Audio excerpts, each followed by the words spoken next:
Hi friends, welcome to కల్కి kitchen Telugu. ఈ రోజు రెసిపీ యమ్మీ చికెన్ కబాబ్.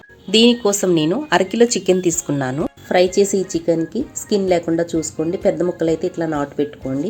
కారం 2 టేబుల్ స్పూన్లు, సాల్ట్ టేస్ట్కి సరిపడా, పసుపు 1/2 టేబుల్ స్పూన్, అల్లం వెల్లుల్లి పేస్ట్ 1 టేబుల్ స్పూన్, పెరుగు 2 టేబుల్ స్పూన్లు, కార్న్ఫ్లోర్ 2 లేదా 3 టేబుల్ స్పూన్లు, ఒక రెబ్బ కరివేపాకు చిన్న చిన్న ముక్కలుగా కట్ చేసుకుని వేసుకోండి. 1 table spoon lemon juice, chicken kebab powder 2 table స్పూన్లు. ఇవన్నీ చికెన్ పీసెస్లో వేసి బాగా మిక్స్ చేయండి.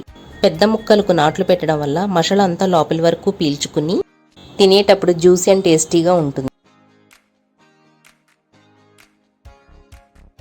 మిక్స్ చేసిన దీన్ని మూత పెట్టి అరగంట రెస్ట్ ఇవ్వండి. అరగంట తర్వాత మీడియం ఫ్లేమ్లో హీట్ అయిన ఆయిల్లో మిక్స్ చేసి పెట్టుకున్న ఈ చికెన్ పీసెస్ని వేసి గోల్డెన్ బ్రౌన్ కలర్ వచ్చేంత వరకు వేగనివ్వండి. ఫ్లేమ్ హైలో ఉంటే లోపల ముక్క వేగకుండా పైన మాత్రం వేగుతుంది. దానివల్ల మీడియం ఫ్లేమ్లోనే ఉండేలా చూసుకోండి. అప్పుడే తినేటప్పుడు పైన క్రిస్పీగా లోపల జ్యూసీగా టేస్టీగా ఉంటుంది. అట్లాగే మిగిలిన చికెన్ పీసెస్ని కూడా లైట్ గోల్డెన్ బ్రౌన్ కలర్ అయ్యేంత వరకు వేయించుకోండి.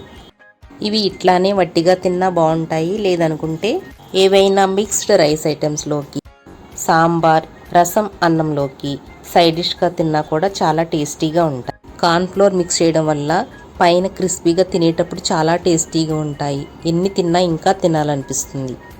మీరు కూడా ట్రై చేసి రెసిపీ ఎట్లా వచ్చిందో కల్కి కిచెన్ తెలుగులో కామెంట్ చేయండి. అట్లాగే తెలుసున్న వాళ్ళకి షేర్ చేయండి. వీడియో చూసిన వెంటనే లైక్ చేయడం మర్చిపోవద్దు. కల్కి కిచెన్ తెలుగుకి please like, share and subscribe. Thanks for watching.